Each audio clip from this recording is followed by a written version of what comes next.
Perdí la cuenta de cuántas veces eliminé el saludo con el que pretendí iniciar esta cronifonía. Tal vez porque hoy vamos a hablar de un tema que solemos pasar desapercibido, que damos por sentado porque hace parte de nuestro estilo de vida, de la intimidad de nuestro hogar. Fue un tema que llegó en medio de esta búsqueda que desde el podcast de la Crónica del Quindío estamos realizando por visibilizar a esos actores sociales que dejan huella. Por eso hoy las protagonistas son las mujeres, esas que mantienen la casa en orden. Soy Claudia Brito y con este título te doy la bienvenida a esta nueva cronifonía. Entremos en materia. Cronifonías, historias bien contadas. Cada casa tiene sus propios acuerdos y contratos de funcionamiento, por ponerles algún nombre. Normas sobre las que se construye una familia y que se van ajustando según cada etapa. Históricamente, el hombre era el encargado de proveer lo necesario para el sostenimiento del hogar y la mujer la encargada del cuidado de la casa, de los abuelos y los niños. Un modelo patriarcal de toda la vida que nos dejaron nuestros antepasados y que vamos adaptando a nuestro tiempo. Te presento a Jacqueline Valencia, licenciada en Promoción de la Comunidad y en Desarrollo Social y docente de la Universidad del Quindío. Cronifonías. Podemos identificar cómo estamos al interior de esas funciones en el hogar y eso cómo incide en esas relaciones de poder y en las relaciones cotidianas que se van entretejiendo en el diario vivir, ¿sí? Ahí, si nosotros nos ponemos a hablar hablemos primero de los estereotipos, ¿cierto? Nos dicen que la mujer debe continuar en el hogar, ¿cierto? En el cuidado del hogar. Y ese cuidado del hogar implica todo el trabajo doméstico que se requiere para la reproducción social de la vida. Entonces, ahí tenemos ese gran referente que nos está hablando primero de aquellos estereotipos que se van imponiendo y que son de cierta manera milenarios. ¿Por qué? Porque es que tenemos un sistema patriarcal milenario, ¿sí? Es un sistema de dominación, ¿ya? Y hay una relación estrecha entre los labores del cuidado y el trabajo doméstico. ¿Por qué? Porque todo lo que milenariamente las mujeres han hecho al interior del hogar es para cuidar y proteger la vida, ¿cierto? Y por eso Federici y Agnes Heller nos hablan de una reproducción social de la vida, ¿sí? O sea, hay una forma que es reproducir la vida, pero la otra es esa reproducción social de la vida, ¿sí? Bueno, y en esos estereotipos es donde a nosotros nos asignan roles, nos asignan las funciones y nos dicen que somos mejor cuidando, ¿ya? Y ese cuidado se ve reflejado no solo en el ámbito familiar, sino que también lo vemos reflejado en la educación y en el ámbito laboral. La década de los 90 en nuestro país marcó un hito en cuanto a la inclusión de la mujer en el mercado laboral. Un avance agigantado de las luchas feministas que reclamaban equidad desde la década de los 40 y que fue reflejo también de la capacidad de estudio que lograron en nuestro país las mujeres a través del voto, por ejemplo. Lo hablamos en el capítulo anterior. Sin embargo, una nueva problemática se empezaba a gestar, de nuevo por equidad, porque efectivamente la mujer también se convirtió en proveedora económica del hogar, pero su carga como cuidadora y como la encargada de las labores de la casa seguía intacta. Cronifonías, el podcast. Entonces ahí es donde nosotras vamos asumiendo que sí, que es bueno que las actividades del hogar las hagamos solo nosotras porque somos la que mejor lo hacemos. Pero eso es mentira, ¿ya? Eso tiene que ver con la misma ideología de dominación en la que nos han metido por años históricamente y que hace que desempeñemos nosotras esas funciones en relación con lo que puede llegar a realizar el hombre o destinar el hombre en los cuidados domésticos. Al inicio de este podcast, cuando les decía que íbamos a abordar un tema que era muy cotidiano y que se volvía casi invisible, es porque si bien en la investigación encontramos que efectivamente en el 90 fue ese boom del mercado laboral para la mujer, han pasado 30 años. Y aunque muchas de las familias que se han constituido en estas últimas décadas han tenido unos acuerdos que hace que la carga sea un poco más equilibrada, sigue recayendo en nosotras la responsabilidad de que la casa esté intacta. Y ustedes no me van a dejar mentir, porque si llegamos a hacer visita a algún lugar y la casa o la cocina está fea, lo primero que la gente suele pensar es ¡qué mujer tan descuidada! Pero en este podcast no se trata de buscar culpables, sino más bien de mostrar la importancia que tienen pequeños detalles, como por ejemplo el derecho al descanso, a los momentos de esparcimiento que necesitamos todos los seres humanos. Y por eso abordamos este tema desde el trabajo doméstico, porque la cifra es contundente. Cronifonías. En Colombia, desde el año 2010, han hecho una encuesta precisamente para poder indagar un poco sobre esa utilización del tiempo libre y cuál es la diferencia entre la utilización que hace el hombre de su tiempo libre en relación con la utilización que hace la mujer en su tiempo libre.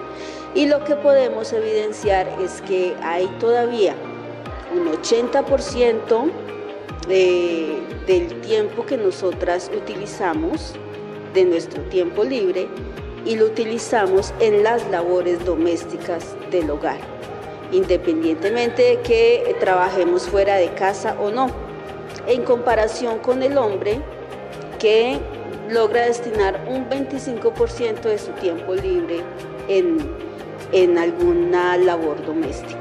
¿Ya? Entonces ahí es donde empezamos a ver esas inequidades. Apostarle a la equidad significa hacer conciencia de los estados actuales. Por eso quiero dejar claridad en que este episodio no es una queja a eso que cualquier ser humano hace por sentido de pertenencia, y es mantener su ambiente y su espacio de la mejor manera adecuada, sino en hacer conciencia de la necesidad de que las cargas sean equitativas. Porque si me remonto a la palabra bienestar, textualmente, puedo decirte que es el estado de la persona cuyas condiciones físicas y mentales le proporcionan un sentimiento de satisfacción y tranquilidad. Algo que todos necesitamos. Bienestar es una de las palabras más mencionadas en los programas de gobiernos de cualquier candidato de cualquier índole. Pero debe empezar en casa, desde la formación de nuestros hijos. Porque, escuchen este dato, entre mayo y agosto del año 2021, la mujer pasó 7 horas y 22 minutos de su día en actividades de trabajo que no le generaron ningún salario. El hombre, por su parte, dedicó solo 3 horas y 1 minuto a estas actividades. Lo que significa que en promedio, en ese mismo periodo, la mujer tuvo 7 horas 46 minutos de su día desempeñando actividades laborales sin remuneración, y el hombre 3 horas 6 minutos. Y con esa inequidad difícilmente habrá bienestar. Cronifonías, el podcast. Cuando nosotras hablamos de esas apuestas, apuestas como del buen vivir, ¿sí?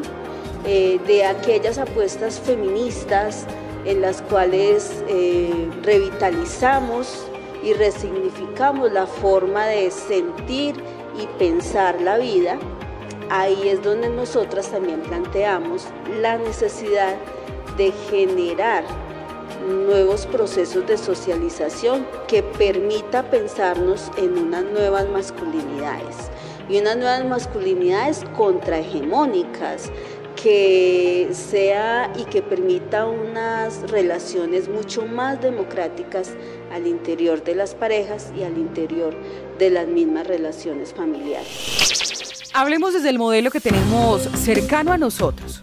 Fuimos criados, la gran mayoría, por una familia estructural: mamá, papá, hermanos, tal vez abuela o abuelo, y nosotros. ¿Quién se encargaba de madrugar a empacar la lonchera de todos? ¿Quién tenía el almuerzo listo cuando regresábamos? ¿Quién se encargaba de la casa? Incluso, ¿quién alegaba porque dejábamos los zapatos mal puestos? En la gran mayoría de casos, ya sabemos que como en todo hay excepciones, fue la mamá, esa figura de mujer, la encargada de ese cuidado y de que todo estuviera en orden. Por eso el nombre de este capítulo. Pero el hecho es que necesitamos seres funcionales y sobre todo necesitamos seres conscientes de que algo tan sencillo y que debería ser tan natural como levantarse y tender la cama todos los días, pues hace parte de la individualidad y de la autonomía. Cronifonías. Yo pienso que hay que reivindicar también las transformaciones que podemos vivenciando nosotras como mujeres, ¿cierto? Como sujetas plenas de derecho. En la medida en que nosotras vamos siendo conscientes de esa inequidad, de esa desigualdad en el trato laboral, en la sociedad y en el hogar, es que podemos ir transformando esas realidades. Es decir, parte de nuestras colectividades feministas, pero también de lo que podamos ir logrando nosotras, haciendo conciencia de que somos sujetas históricas, sociales, políticas y, como lo decía ahorita, plenas de derecho. Eso nos da pie para conversarlo y dialogarlo en el hogar, ¿cierto? ¿En qué sentido? En que nosotras no somos las únicas cuidadoras de menores o de adultas mayores, sino que también hay otros integrantes en el hogar que pueden cumplir esas funciones, y eso lo podemos ir planteando en la medida en que vamos siendo conscientes de esa situación de subordinación, en la medida en que vamos desnaturalizando esos estereotipos. El diálogo es muy importante para poder realizarlo. Ahora, hay unas condiciones de muchas mujeres que viven en zonas muy vulnerables en Colombia, en el departamento del Quindío, que no les permite generar este tipo de conciencia. Con ellas hay que hacer una labor colectiva, ¿ya? Ahí no es solamente hacer una labor desde el sujeto, desde lo individual, sino que requiere una intervención desde las colectividades de mujeres para acompañar esos procesos de transformación.